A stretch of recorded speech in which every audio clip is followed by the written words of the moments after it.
Nationwide auto loan debt reached an all-time high of 1.685 trillion, not even billion, trillion.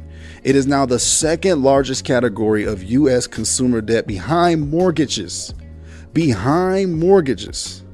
Narrowly exceeding student loan debt. It's exceeding education, with the average financed amount hitting nearly $44,000 for new vehicles. This is not a knock. I'm just reading the fact. I'm not knocking anybody. This is the facts of it. The total breakdown is here.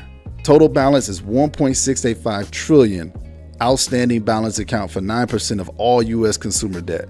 The average loan sits at about $43,925, while used vehicle loans average $27,000.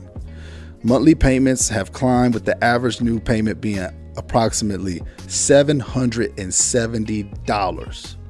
Americans originated 182.1 billion in new auto loans during the first quarter of the year alone. About 5.6% of outstanding auto debt is 90 days delinquent, an increase from previous years. And all of these have sources. All of them can be referenced. That's crazy. So what you guys saw earlier in the video was from my live stream yesterday, where we were breaking down the auto debt loan numbers live together as a community. And you know what I'm going to start doing, man? I'm going to start doing more live streams where we talk about these predatory car loans, how to make better financial decisions, and just keeping each other accountable, watching out for stealership tactics, because we need people to start doing something. Enough of everybody talking about how bad the economy is and complaining and crying and moaning. What are you going to do about it? So on this channel, we're going to be building a community that helps each other make better financial decisions, help each other stay out of debt, help each other become financially literate and financially free. Because as you can see, this is a crisis, man. It is a pandemic of auto loan crises right now. I don't know how to put it, but people are falling victim to predatory car loan every single day. Now, one could say there's two sides to this coin, y'all. There's accountability, and then there's screw the stealerships. Accountability wise, this is what I was talking about throughout my entire channel. You don't have to have the latest model, and I'm sticking with that. And anybody who don't like that can shove it, because everybody know that society is so aggressive on making you feel like you're behind. Everybody know that society and these propagators and these propaganda and all these advertisements, they always try to make you feel that what you have right now in this moment is inadequate because you need to go buy the latest product. So if anybody got a problem with me looking out for my fellow man, looking out for my fellow woman, then you can go kick rocks, because we sticking with the mission over here. The mission ain't changing for nobody. So that's why I only remain steadfast when it comes to helping my people with financial literacy, because my people really didn't have financial literacy. We really don't normalize this kind of conversation. We don't normalize and make these type of channels popular because everybody just like to complain. Everybody just like to see what's going on, and nobody want to do nothing about what's going on. Over here, we have the uncomfortable conversations. We have the healthy conversations. We have the solutions to the problems. Guys, I'm not perfect. And I think a lot of us got to move away from that place of perfection and come to that place of understanding. And I think because I just got my vehicle from a dealership, the feeling is still fresh in my mind. Guys, I'm sitting in that chair with you. You know, I'm signing with you. And I thought about it. I'm an empathetic guy. I thought about how many people are sitting in these car dealerships signing what could be one of the worst financial decisions they've ever made in their life, because they see something that's been detailed, polished. You know, you didn't check the undercarriage for rust. You didn't check the engine to make sure all the mechanical components are okay. You didn't look at the suspension. You just saw a detail, smell good, a dashboard with screens on it, and then you signed your life away. You signed your financial future away. And again, this is not me ragging on people who want newer vehicles or people who want the vehicle that they want. You can have what you want. Just make sure you're prepared to get it. And I don't know why dudes get so upset by my philosophy on that.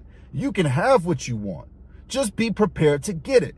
And you don't want to delay your gratification long enough to properly get there. I don't care if you drive a BMW, Mercedes, Audi, whatever you want to drive. That's cool. I'm a Toyota, Lexus man myself, a little sprinkle of Honda. But what you're not going to do is coerce regular, hard-working, everyday people into thinking that $45,000 and $50,000 and $65,000 car loans that are outside of their budget is okay. It's not okay. It's actually not okay. Don't fall for the lie. Don't fall for the facade. You are not like everyone else. You're not just going to become a statistic on a spreadsheet. I want better for my audience. I want better for my people. What's wrong with trying to hash this out, guys? It is the leading, auto loan debt is like the leading consumer debt. See, we get so lost in consumerism, we think that it will bring us peace. People have normalized consumerism so much that now auto debt loan is one of the leading ones over education. Come on, man, you don't need the latest car that bad, man. You don't need the latest car that bad. And like I said, a bit of it is accountability, which is I've touched on, but then the other part is the dealerships. These car loans are they look for individuals who have no armor. They look for individuals who know that they are in deep waters. And like the sharks they are, they just chew you up, leaving no remains behind. And there's channels like mine where I'm trying to push back, where I'm trying to get you to think a little bit more critically before you go make a financial decision that will impact you for the rest of your life. Think that it won't? It'll be on your credit if you decide to finance, and that will follow you for X amount of years. So you have got to do a lot of critical thinking when it comes to this. And like I said, since the dealership is fresh on my mind, man, I wanted to get back in there myself and feel the tactics. I didn't want to just keep talking about it behind the screen. I wanted to get in there and feel, what are my people going through?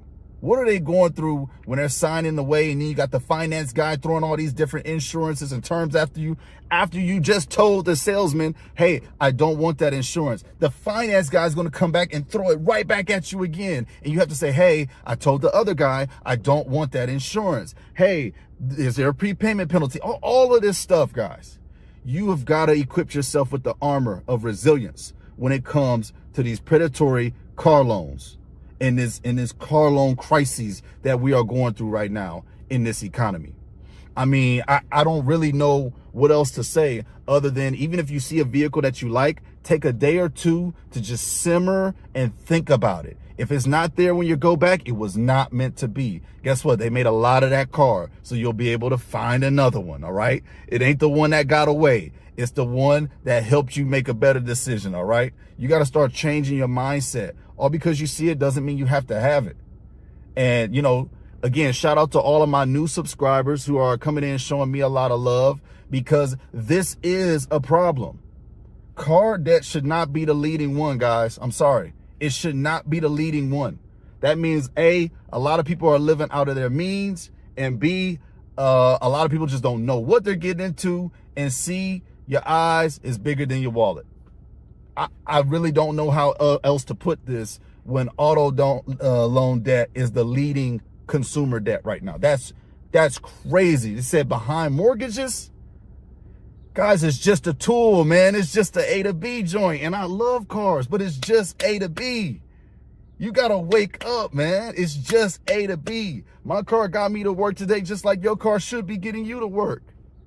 Not that you can't enjoy the journey, but the journey's not the destination. Sometimes you got to know what is what. But we're going to start the live streams. We're going to start helping people. Enough of the complaining, enough of the doom scrolling. We're going to do something about it around here. So make sure you subscribe to the channel, tap into the channel, show support, hit the like button, because more financial conversation and awareness needs to be normalized. It needs to be normalized. And for any suckers that want to argue with me down in the comment section below, I love you, but I do love a good debate too. I do love some good smoke too. So if you got a problem with what I'm saying about trying to help people, that's more of a you thing, but we can get it on. It's cool. God bless you guys, and thank you. We're going to get through it. Just one better financial decision at a time.